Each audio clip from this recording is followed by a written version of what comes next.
నమస్తే అందరికీ. ఈరోజు మనం భగవద్గీతలో 3వ అధ్యాయం యొక్క 42వ శ్లోకం గురించి తెలుసుకుందాం.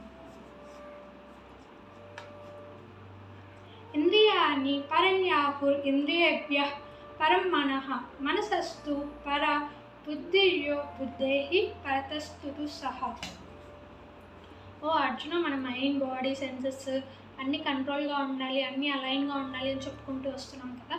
అలా ఎంత అలైన్గా ఉన్నా కూడా మైండ్ అనేది ఎప్పుడోసారి డిస్ట్రాక్ట్ అవుతూ ఉంటుంది, డిస్టర్బ్ అవుతూనే ఉంటుంది, చెడు స్వభావాలకు అట్రాక్ట్ అవుతూనే ఉంటుంది మన మైండ్ అనేది. అంటే ఇప్పుడు మనం బాడీకి ఎంత రెస్ట్ ఇచ్చి నిద్రపోదామన్నా కూడా మైండ్ పరిగెత్తుతూనే ఉంటుంది, ఏదో ఒకటి ఆలోచిస్తూనే ఉంటుంది.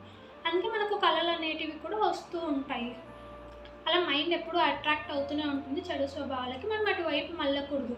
కనుక ముందు నుంచే కృష్ణ భక్తి భావనలో ఉంటే ఆ మైండ్కి అర్థమైపోతుందంట, నేను తప్పు చేయకూడదు, నేను చెడు ఆలోచనలు ఆలోచించకూడదు, చెడు స్వభావాలు ఆలోచించకూడదు, నేను భగవత్ అంశం, భగవత్ సేవలోనే ఉండాలి, సత్కర్మలే చేయాలి, ధర్మంగా ఉండాలని మైండ్కి అలవాటు అయిపోతుందంట ముందు నుంచే కృష్ణ భక్తి భావనలో ఉంటే.